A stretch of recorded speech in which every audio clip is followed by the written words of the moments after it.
record that. Cool, we're recording.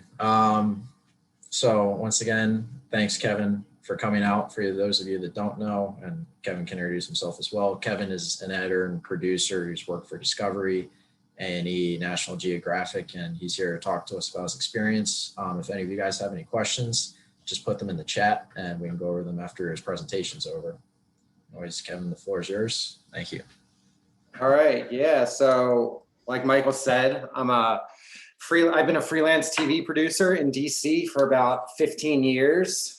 Most of my experience is in producing reality shows. I've done shows for, like you said, A&E, Travel, Discovery, Nat Geo, Motor Trend, History Channel. I kind of want to talk about how I started my career, and in case any of you are trying to go this route, hopefully give you some tips, things that I wish I had known when coming out of college. I majored in film at Towson, and I kind of did, the film club and all this kind of stuff also. I was always interested in the editing aspect. So when I graduated from Towson, I got an assistant editor job at a production company in DC. I had no idea what I was doing, but this company, I didn't know what I was doing when I was searching for jobs, but I saw a company, I went to their website, saw the shows they produced, and it was like HGTV stuff and Discovery. I was like, oh, that's pretty cool. And I wanted to stay in the area. So I took a chance and got paid $100 a day, working 6 p.m. to 2 a.m., 5 nights a week. Sometimes it was midnight to 8 a.m., mostly just syncing footage and kind of doing grunt work. And that was my first job out of college. Not sure if you guys, about the production company, not sure if you guys know this, but like networks like Discovery and the channels, they don't actually make most of their own shows. They hire independent companies to produce them, and those are the companies I work for. And so, yeah, most of the work is freelance. So if you're going to become a creative TV producer, be prepared to work as a freelance worker. I've been doing it for 15 years, and I've always had work. Some contracts can be a week long, some can be a year long. It just depends what the job is. You can go on a series. The series I've been on right now called Dino Hunters on Discovery. I've been on it since August, and I wrap in about a month. So that's a pretty long gig.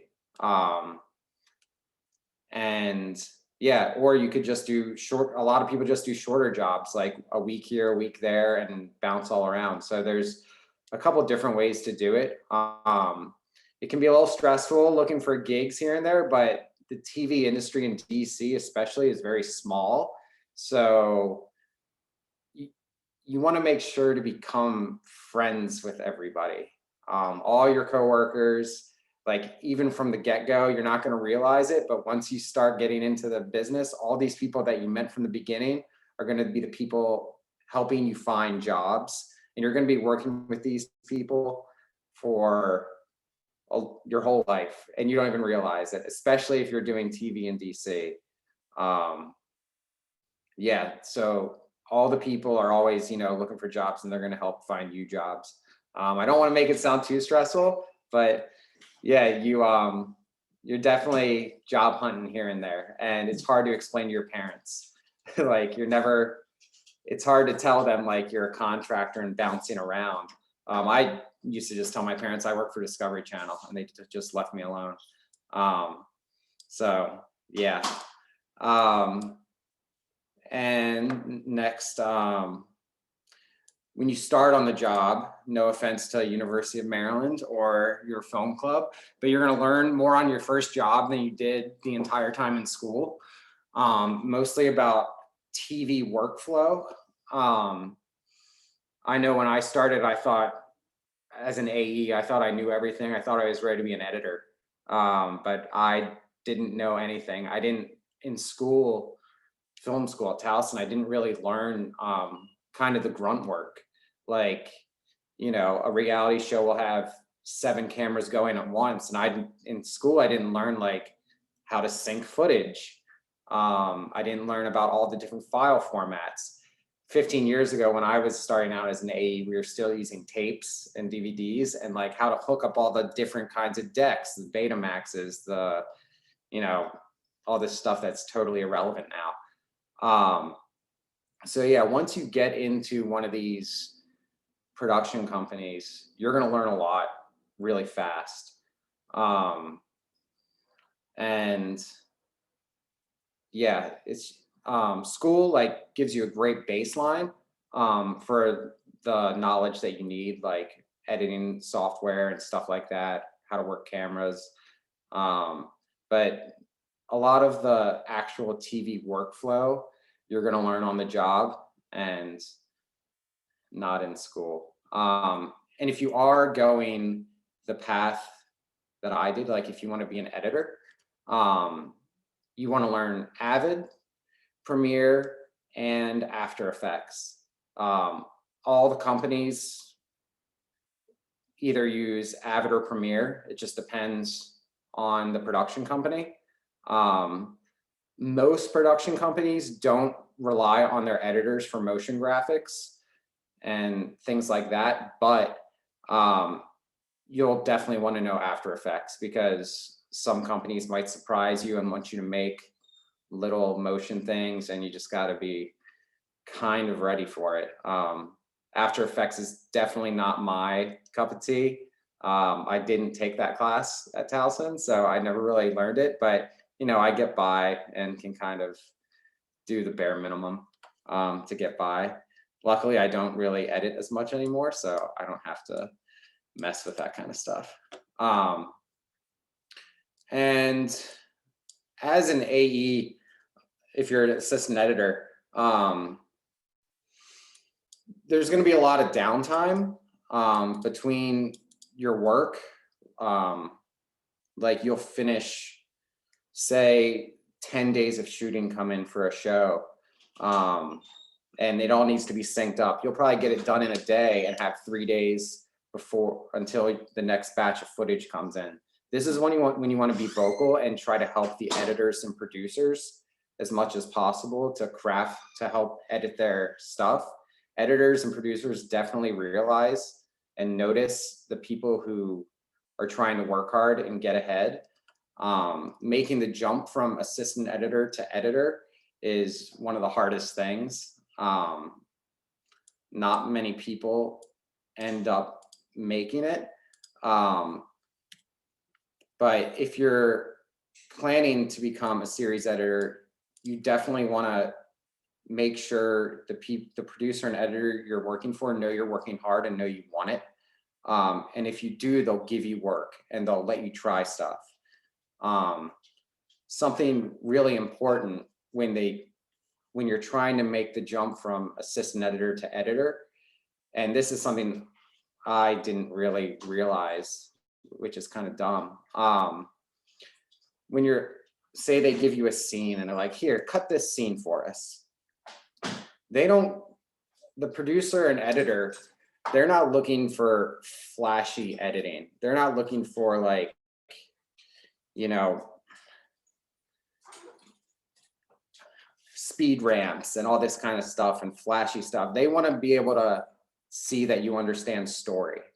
Story is the most important part. If you can tell a simple, understandable story, that's what matters. Like when I have assistant editors hand me stuff that they've done, if it's all flashy and everything but doesn't make sense, I can't really do anything with it. But if it makes sense but the editing's not entirely there, that's okay. Like I'll take that over something that, you know, looks like a skate video but doesn't make sense. They just want something that's gonna, you know, that they can work off of. Yeah, so when you edit scenes, just, you know, it's all about telling a cohesive story. And yeah, if the scene makes sense, the editors, they'll polish it and be on their way. And once you start doing that, you know, a lot, you're going to get more and more opportunities, and you're going to become a better editor just by understanding story. It's all about story. I can't stress that enough. And with, you know, telling a good story comes better editing, and you'll, you know, figure out the music and the speed ramps and the B-roll. All that stuff will fall into place once the story makes sense. So yeah, once you're cutting scenes and telling good stories, you know, you'll probably get your first editing job. So the way it works is, say you're on a series, it's a 10 episode series. It's for Discovery Channel. You'll be paired up with a post producer who's basically a writer, and you guys will be on the series together, and you'll edit 3 of the episodes. Like if you're the first editor, you'll edit episode 1, 4, and 7. And the way it works is the team, you and your producer, you get all the footage for your show, and you guys cut it down and craft your episode, and you get about, I don't know, 5 or 6 weeks to do a rough cut for an hour show. If it's an hour show, it's about 40 for Discovery Channel. They're all about like 40 to 45 minutes long. So you get your rough cut together. Your executive producer at the independent company that you're working for will give you notes. You'll do the notes, send the rough cut to the network, and they'll bombard you with a ton of notes. And it's the worst part of the job.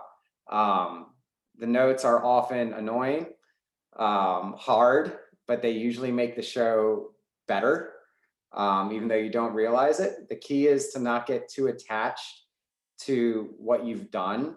You just have to remember that you're not making a show for you, you're making it for them. They're paying the production company to get this show made, and what they want is what they should get.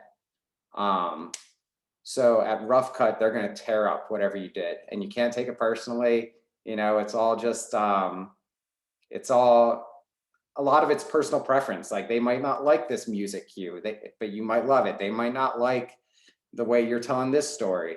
They might want it told this way.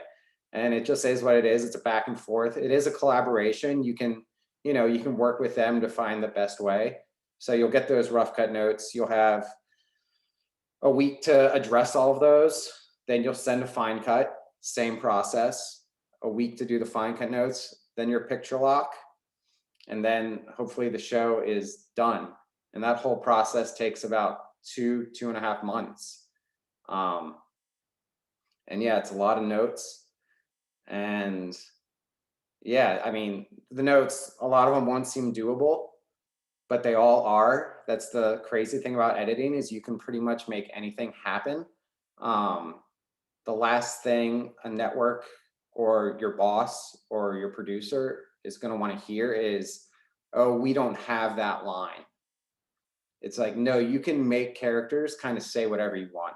I'm sure you guys know the term frankenbiting.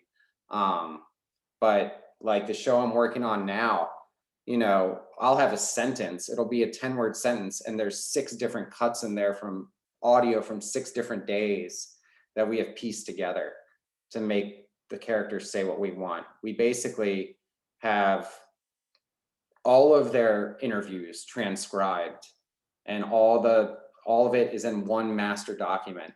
And if Joe doesn't say what I want him to say, I will go through the master transcript and I'll search. Like if I want him to say, I don't care about that, I'll search, I don't. And I'll find like all the I don'ts that he said, and I'll pull those. Then I'll find like the next words and search just those 2 words and pull all those, and like just basically build a bite. And that is a lot of the job, is manipulating what people say to make them say what you want them to say. So yeah, just, you know, if, you know, when you're putting stuff together and it's actually a good tool to get the story you want. If, you know, you need a line, you can make people say whatever you want. And, you know, you try not to do it in a like manipulative, like bad way. That's not how I like to do it. But to make the story good, you or to tell the story you want, sometimes you just have to play with their words a little bit. So yeah, once you've become, and then in my path, I became an editor, and once I became an editor, I think I became a good one, and ended up crediting, which is producing and editing my own episodes. Like no producer with me, I would just do it all myself.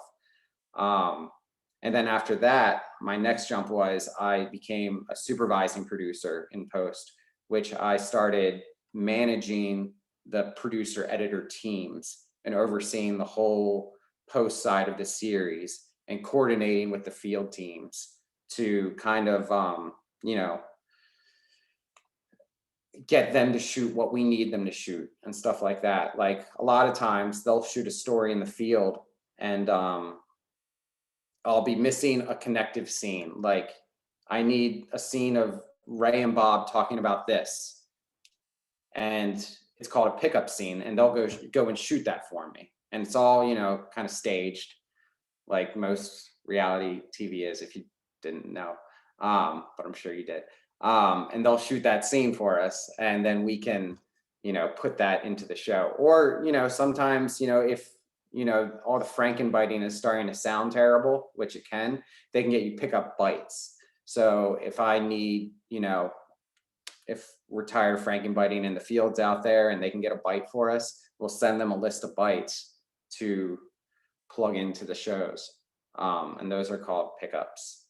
But yeah, so after, for me, I started getting into the field a lot more at that stage of my career when I was supervising producer, because I would go out there and kind of talk about what we need in post with the field. For those of you who want to do field work, I really recommend having post experience. All the best directors, producers have been editors or have spent time in post. It's really you can really tell when a producer has not edited before, or a director, because you'll get a scene and they're following a guy walking around talking about things in his museum, but they never go back and get the B-roll of all the things he talked about. So the scene's completely useless. And you can just tell, which producers have not edited before. And it can be kind of frustrating. But yeah, if you want to be a field producer, I always recommend at least maybe starting out in your career and having at least one assistant editor job, or, just trying to be well-rounded. It'll make you a better producer. But yeah, I started spending more time in the field, and eventually just became a executive producer. And I've done 3 shows as EP. I've done this show called Tobro, which was on A&E. I'm on the show Dino Hunters on Discovery now, and this show Junkyard Empire, which was on Motor Trend. And that job's a mix of field and post. You kind of oversee everything. You're talking with the network EP a lot. And yeah, that's kind of the path I took, and some of the lessons that I learned on my way, that a lot of the stuff I didn't know. I didn't know like the jobs coming out of college were all going to be freelance. I didn't know like people didn't care if stuff didn't look like a skate video. They just wanted a good story. Just give me the story. And I didn't know, like how much I would learn on my first day at the job, like just the overall TV workflow, is something I didn't really learn in school. I don't have any real like movie experience, but I imagine all of these kind of same lessons apply. I originally wanted to get into film, but just ended up getting a job in TV and kind of just took off with it. So yeah, that's pretty much it. If anyone has questions, I'm happy to answer whatever. I see someone ask, is that like dubbing a scene? Not really. Dubbing a scene is kind of more like ADR, I guess would be right. Like you can get the characters to I guess dubbing would be more like you get a character to say something, then you put it over top of their mouths, right? Is that dubbing? I don't know the terms for these things. But like Frankenbiting is more like, you know, you'll piece a line together and you'll put that line over a B-roll shot so you can't see the characters' mouths and just get them to say whatever you want, or on a reaction shot of someone else. So you'll see it when you watch TV. Watch reality TV. Like if you watch a Bravo show, like, I don't know, my wife watches Summer House. If you watch Summer House, they'll cut to a wide shot and you'll hear a character say something and it sounds different than all of his other audio in the scene. And that is them cheating a line into the scene. You can even tell, I've been watching Falcon and the Winter Soldier, and you can tell in that show, there's a couple, they actually dub a couple lines in that show. You can just hear it in the people's inflection. But yeah. Any other questions? Yeah, we got some that were submitted beforehand. Okay. So the first one here is like, as someone who didn't go to film school, like what would be your advice for someone like trying to enter the industry coming out of college? Like what's a way to like get your foot in the door? Yeah, so most people I work with didn't go to film school. They're mass comm majors, they're English majors. They at 30, they didn't like the job they had and just went into TV instead. It's kind of just about being willing to do whatever job. You know, you'll start out as a PA, and you know, you'll make, I don't know what they pay people now, but back in my day, it was $100 a day, and it was not the most glamorous thing. But you know, if you have any experience writing, that goes a long way, because a lot of people I worked with were English majors, and you know, they know how to tell a story. And that's really what it all comes down to. You could always do an internship. Try to find do they still do internships? Is that? Yeah. Get an internship somewhere where you're, you know, learning from a camera guy, where you're learning from an editor, just sitting in an editor's room. But yeah, I mean, I would say maybe 80% of the people I work with in DC didn't go to film school. So that is not something that's gonna hold you out. Sorry, we got some questions over here. Do I ever create or pitch content? Yes. I've worked in TV development, which is, I worked for an independent company, and I was in their development department, which was cutting pitch tapes and coming up with new ideas. It's kind of that's the short form stuff. I kind of prefer cutting episodes and stuff like that. Some people really like cutting the 3-minute, you know, tasters and 4-minute things. That's not something I was ever super into. In my downtime, if I am between jobs or something, I do look for talent, and I do cut my own taster tapes and send it to the companies I work for and be like, hey, you know, do you want to produce this with me? Last summer, I was watching the Nathan's hot dog eating contest on 4th of July. And like the winner of the women's and the third place of the men's, I found out were boyfriend and girlfriend. And I messaged them on Instagram. They wrote me back. I was like, hey, I'd love to Skype with you, record it. I took all their YouTube videos, pulled them down, edited a 5-minute tape, and started pitching that to companies. So yeah, if you have a good idea, you know, just go for it. And you can send them to production companies. Most production companies have, like, on their website, have an idea, send it to us. And if it's good, they'll pay you for it. Not sure you'll be able to work on it all the time, but they might just give you money to take it out of your hands for you. So would you recommend getting certified? No, you don't need to get certified unless you're doing like a super technical job. Like if you're like QCing, quality control, at a network, they might want something like that. Or maybe if you're a high-end online editor, an online editor is someone who takes your final picture lock that the editor has cut, and they kind of do like the coloring and the kind of just making sure there's no bugs and everything looks good. I'm not sure if anyone I know is certified. I've never been asked that getting hired if I was certified with Avid. It's more just like, do you have experience with Avid? Have you worked on Avid for 3 years? Yeah, that's never. Yeah, I don't think I know anyone who's certified, honestly. I know another one that we had sent in was when you were editing, how did you decide like which parts of stuff you're working on you want to be able to cut out or leave in? Like, how did you make those decisions? Sure. So the shows I cut, like this show Dino Hunters,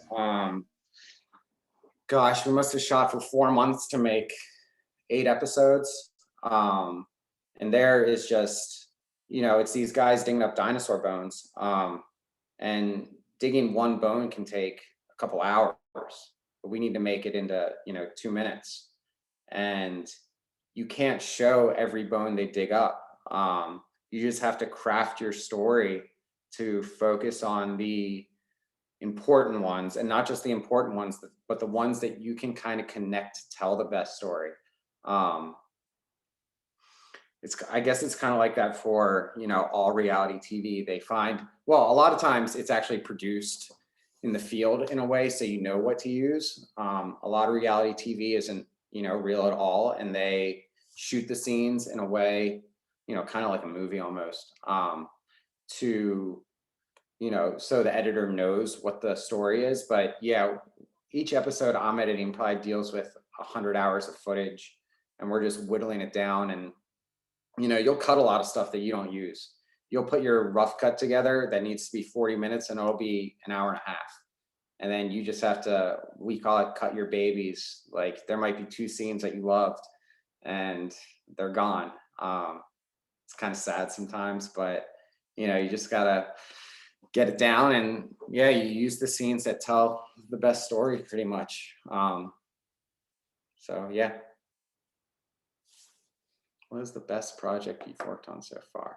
The best project I worked on was this show called Diggers on National Geographic. It was these 2 guys. I was a producer editor on it, a predator they call it. It was these 2 guys with metal detectors, and they were wild. Like, they were just hilarious guys. It was fun to edit. They would find all kinds of cool stuff, and they would come up with crazy stories about how like a certain coin got in the ground. And everyone I worked with on the show, like a couple of the guys, we've become great friends. They were invited to my wedding last year. So the show Diggers was probably the most fun I've ever had on a series. And it got canceled on National Geographic, but not because it didn't rate well. Geo just wanted to go in a different way. And my buddies and I are always trying to talk about how we can bring it back, because the guys, if you search it up, their names are KG and Ringy, and they make their own YouTube videos now. Like, they've learned enough from us shooting with them that they can produce basically their own content now. And yeah, those guys are awesome. Don't steal them. They're mine. What else? So one that you talked about how it's better to work with like producers and directors who are editors beforehand. So how much does editing factor into like the pre-planning process when you're going to film something? Unfortunately, not much. A lot of these production companies, the budgets that they get are kind of tight from the network. So post is often an afterthought. Hopefully, like the boss I typically have, he's great and understands like, no, post needs to be involved from the beginning. So on Dino Hunters, for example, I started the same day as like the field started. So I was, looking at everything they were shooting, like as they shot it, and giving them, direction. And a lot of shows, don't get that, just purely budgetarily. But some shows do, and if they do, the stories probably are better, and you always want to. The field is always very appreciative of a post's eye, because if they can be told what to shoot, great, makes their life easier, instead of having to guess out there what we think is going to be important.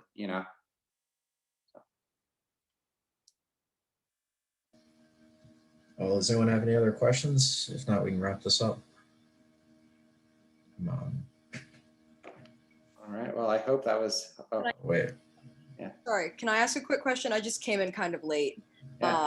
I just got off work, so I apologize. But and I'm sorry, I'm sure you went over this in the beginning, but if you could just let me know kind of what was your transition from college to working in the field? Because I know that Maryland doesn't necessarily, at least I'm not sure how it was when you went here, but Maryland at the moment doesn't give a lot of like on-hand film production experience. Sure. What was your like first job? What was the transition like?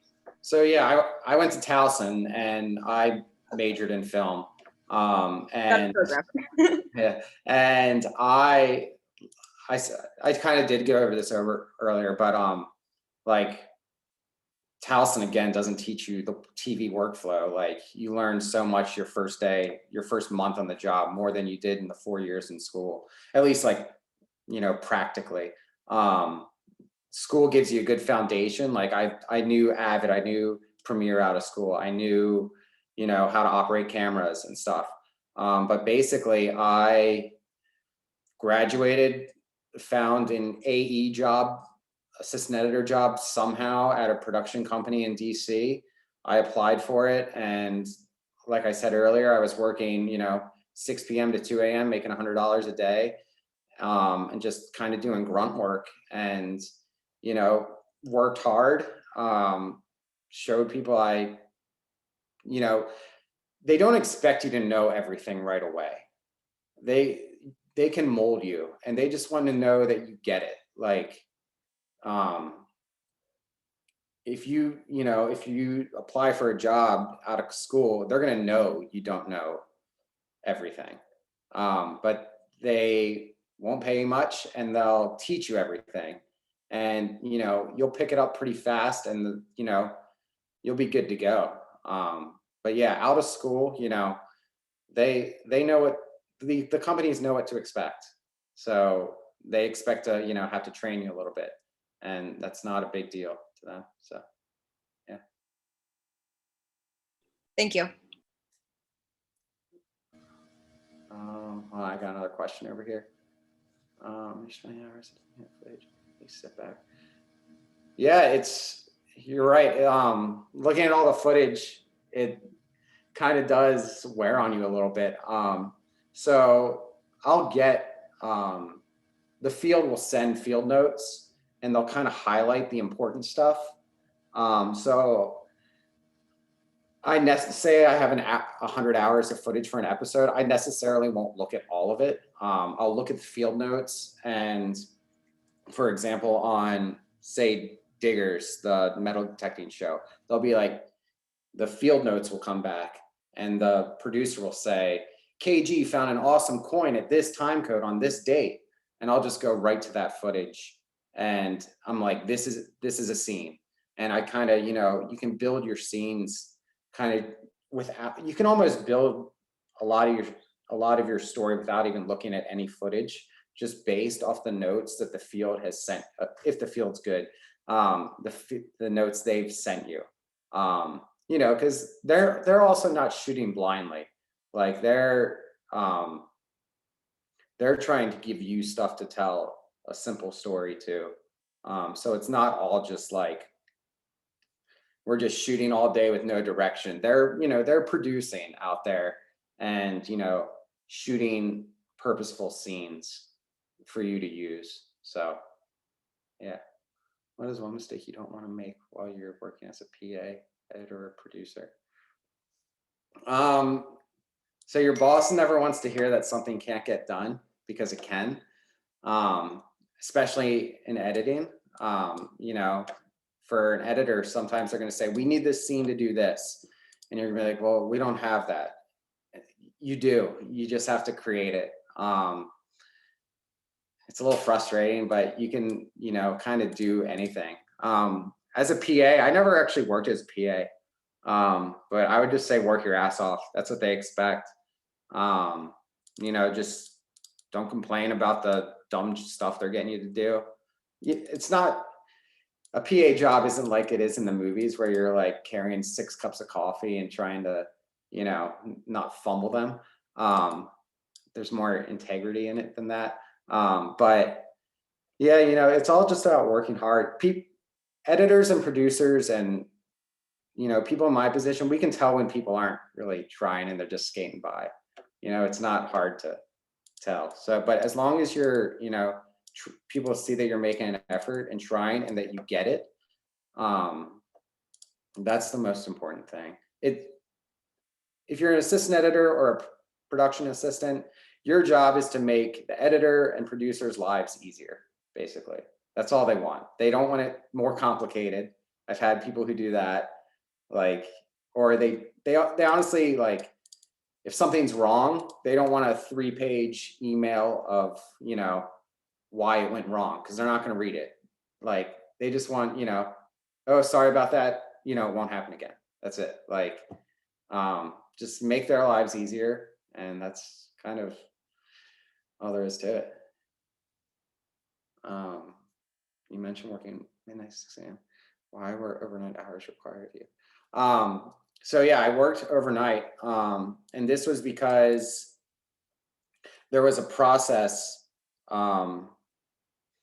This was just a one-time thing I did this on. A project was trying to meet a deadline. The deadlines can be pretty brutal.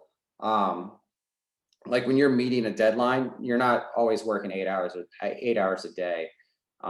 You might be working 12. And other days, you know, when there's not a deadline, you might be working less. You know, it kind of all evens out. But there was a deadline on a show, and just, you know, things needed to get done 24 hours a day on it. And that's basically why. And the thing I was doing was stupid, but it had to get done. And yeah, they just needed to keep it going for 24 hours a day. So I was the sucker who got the midnight to 8 a.m. shift. What was the process? Okay, editor to producer. Basically, transitioning editor to producer is just, you know, like I've said it a couple times, it's just all about story.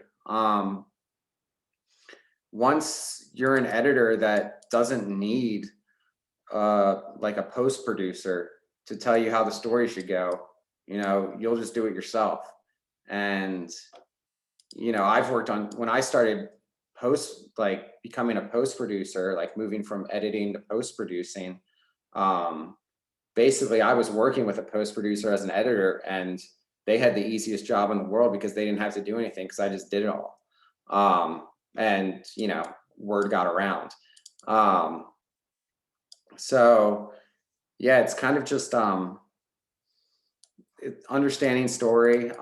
There's not really a clear path for like becoming an editor and then becoming like a director. Like that's kind of, I know I said that the best directors and producers have been editors, but it's kind of like that's a tough path to follow. It happens. But yeah, if you want to be a field person, it's kind of just being well-rounded, you know, with editing. And yeah. Are you on the road? I'm not on the road all that much. I'm usually around. Like on Dino Hunters, I was executive producer. I had 3 field producers, 1 for each location. Each one of them had 2 camera guys, a sound guy, associate producer, PA, and I was here looking at everything they were shooting and giving them feedback. No, I am not on the road that much. If you want to start a family and stuff, you know, I recommend post, because you don't have to travel anywhere. Some people, I have friends that do have families and, travel and do all the field stuff, and that works for them. I don't think that would work as much for me, but if I go in the field, it's usually maybe a week at a time. It's not like for, 3 months at a time, like the field people do. On my show, the field crew, they shot in the middle of nowhere in like Montana, and our company built little trailers for them, and they lived in these trailers for like 3 months, and that was their life. Some people love that. It's not my thing. I like air conditioning. What's here? You mentioned working primarily with people who have not gone to film school. Do you think? Yeah, I do think my education gave me an advantage. I knew right away, like I knew how to shoot, not great, but I knew how to hold a camera and get it in focus and do all that kind of stuff. And, I would let my bosses know that. I was like, if you need me to operate second camera on this, I can do it. Don't call me a DP or don't call me a cinematographer or anything, but, I can be beat cam or whatever. So yeah, like for that kind of thing, it helped.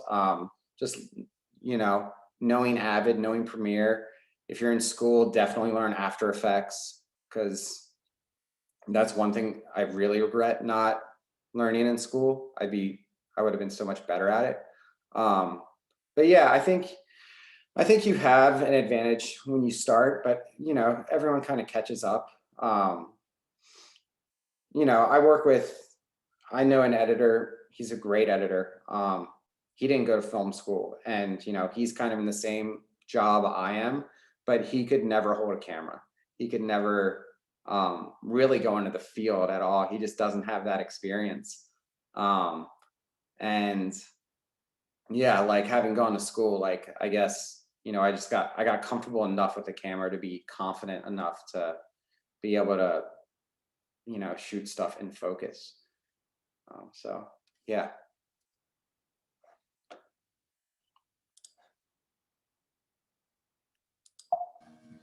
All right, anybody else?